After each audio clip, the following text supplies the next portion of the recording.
Hi there, everyone. So I'm James, your local real estate agent. I'm here with Alex. Alex, go ahead and introduce yourself. My name is Alex Roger, and I'm the co-owner of SPUNGE Cleaning LLC here in Jacksonville, Florida. Awesome. So we're just go ahead and just dive in and ask some questions. Sounds great.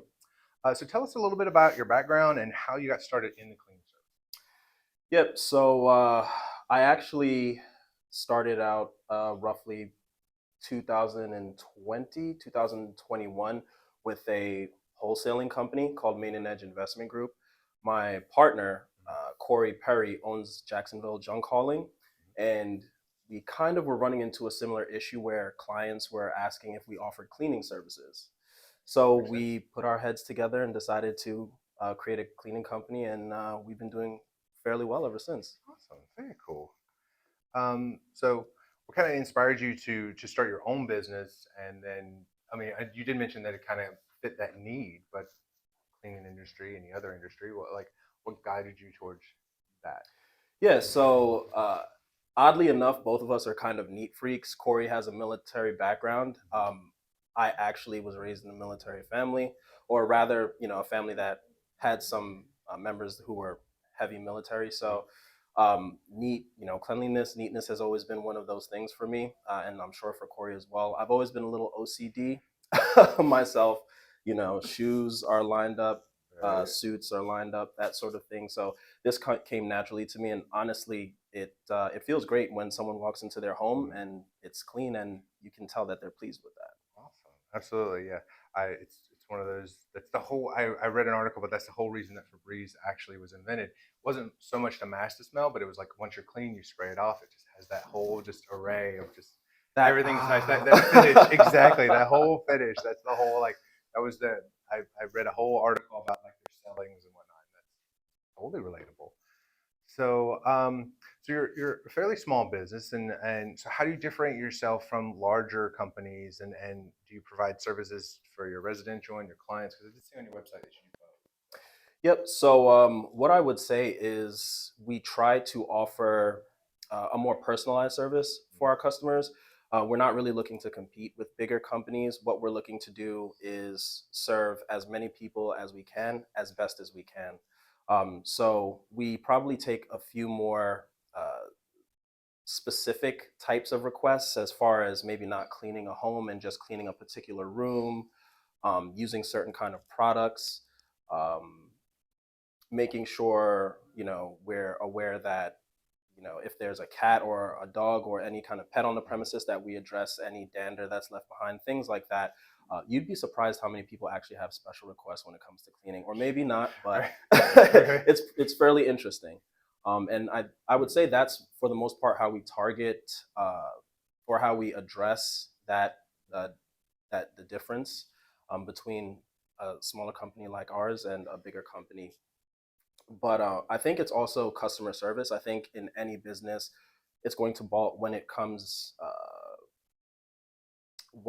down to your the services that you any service based industry, excuse me. It's gonna The way you differentiate yourself is gonna be based on the customer service that you offer to your customers and clients. At least that's our particular take, and it's worked well for us so far. Awesome. Yeah, I've previous lives I've worked for bigger companies, and it's kind of like, well, it's not really my thing. So it's like, so I'll just kind of I'll go through the motions. But since I had my own business and I've been doing that for years, I see myself paying way more attention that when I was just a regular corporate person, I'd be like, okay, that's not my deal. But now I'm like, absolutely. So I appreciate that. Is absolutely. So what kind of cleaning? Excuse me. What kind of cleaning services does your company offer? Are there any kind of like niche markets that you cater to, or how does that work? So I wouldn't say that we cater to any niche markets specifically. What I would say is that in terms of the services that we offer, they're fairly general. We offer a standard cleaning service, a deep cleaning service, carpet cleaning, steam mop. Obviously, depending on the level of service you get, we're going to you want to include some add-ons, because let's say a standard service wouldn't include baseboards, a deep clean service would include baseboards. Obviously, just because of the amount of work that would go into it. If you have ceiling fans, would be considered a standard clean. We That's just part of it, Right. right? I don't think that should be extra. Right. But what again to the other question you had asked, it's essentially the same thing. We kind of tailor our services to the preferences of the client or customer, and we're usually pretty good about delivering on them. If for whatever reason they're ever or dissatisfied with the service, we do offer a 24 to 48-hour return service. So at no additional cost to them, we'll return within 48 hours to rectify the issue, make sure that they're happy. That's pretty awesome. Absolutely. So, that kind of leads into the next question. So, what steps do you take to understand and meet the specific cleaning preferences and expectations of your residents, or residential clients? And do you have consultant jobs? Like, do you meet up with people and you kind of go through the list, or you're just like pick from this package and it's kind of how we go? Certainly, certainly. So it's really going to be at the discretion of the customer. We offer various avenues through which they can contact us. They can fill out a form on our website, spongecleaning.com. They can reach us on Facebook, or they can reach out to Corey or myself directly. Our numbers are posted on all of our social media and our main site. So as far as the specific cleaning services that they're looking for, it's odd because it's almost like a sales job. At times they never are quite sure what they need. They know the Right. basics, but then you start walking them through the add-ons list, and then, oh yes, I want my walls, white cleaned, or I want my baseboards cleaned. So I find that it's usually easier for us to go live on site and provide a quote.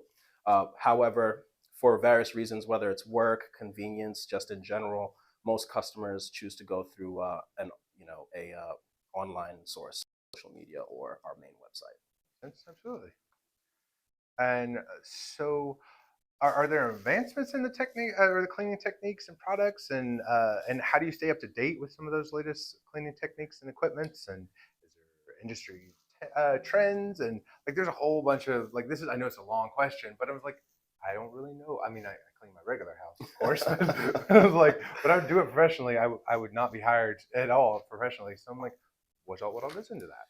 Yeah, so that's actually a really great question. What I would say is there are always trends, there are always neat little tricks to clean, let's say, certain types of stains that normally are very difficult to get out.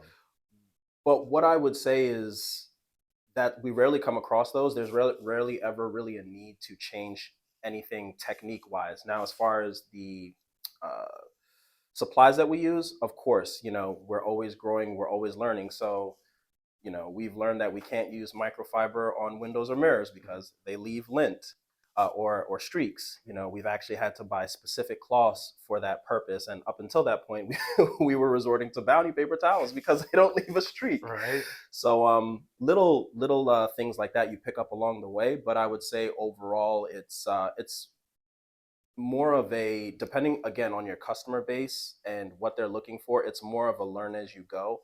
And you may adopt maybe you'll see something snazzy on TikTok or come across a YouTube video on how to clean, a certain type of stain or something specific. Right. But for the most part, it's learn as you go. And it's, I find it better to create your own system because sometimes your client might not want you to do, you use a technique or a strategy that you picked up somewhere else. Right. That makes sense. Yeah. So, because it's like you're cleaning your house sometimes is as unique as the house itself. So that makes sense if someone's all like, I don't want you to use this particular product or this particular whatever. Makes sense. Absolutely. People are picky. Yes. Absolutely. So how do you ensure that your cleaning service is as a non-disruptive for the daily operations for a commercial client? So does that mean you have to like work all hours of the night, or how's that work? So for commercial clients, we normally do not we do not clean while they're during business hours.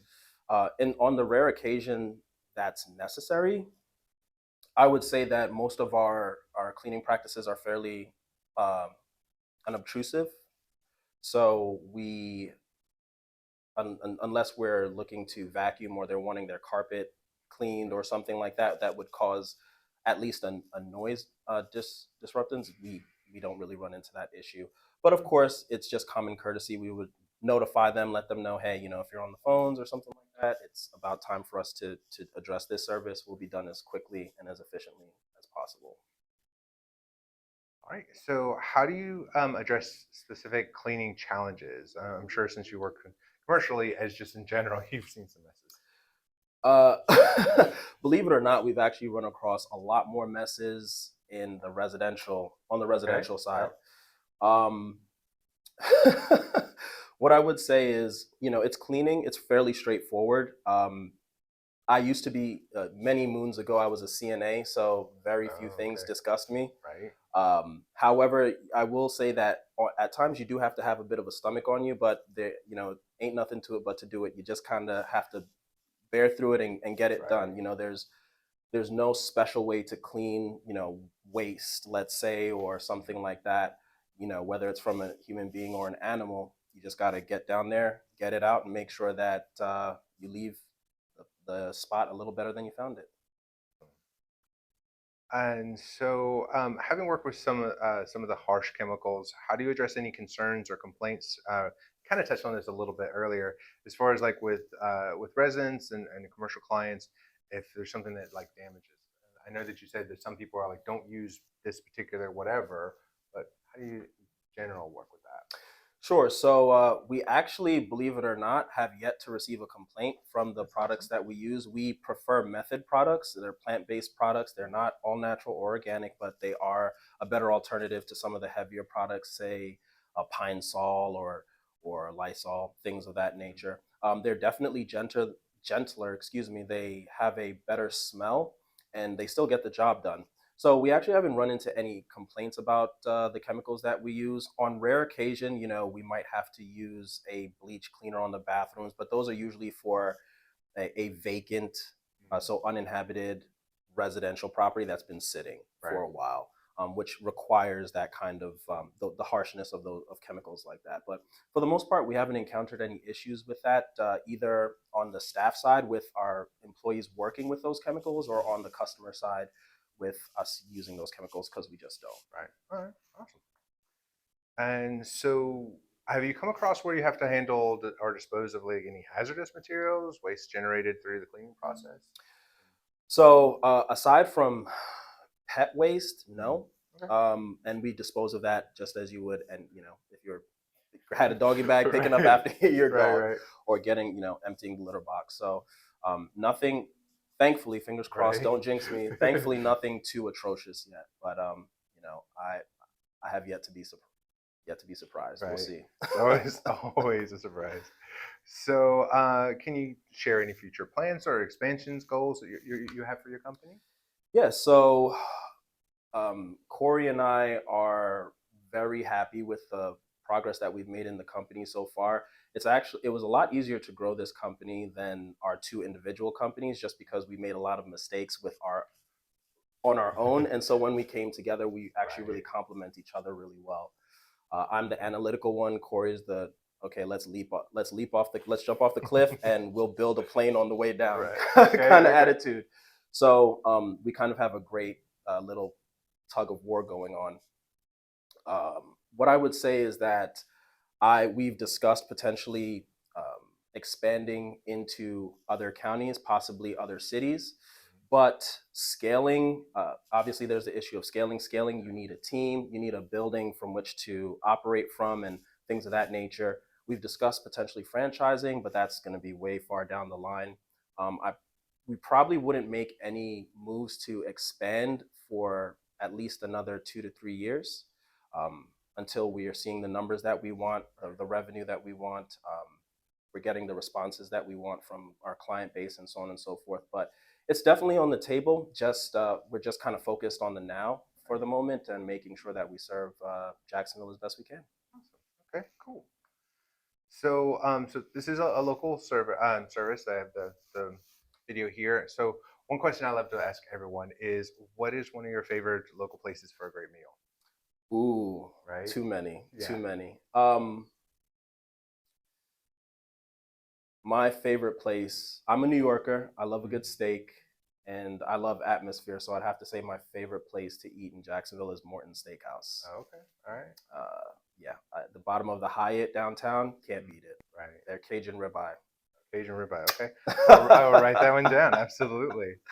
All right, so we fairly come to the end here.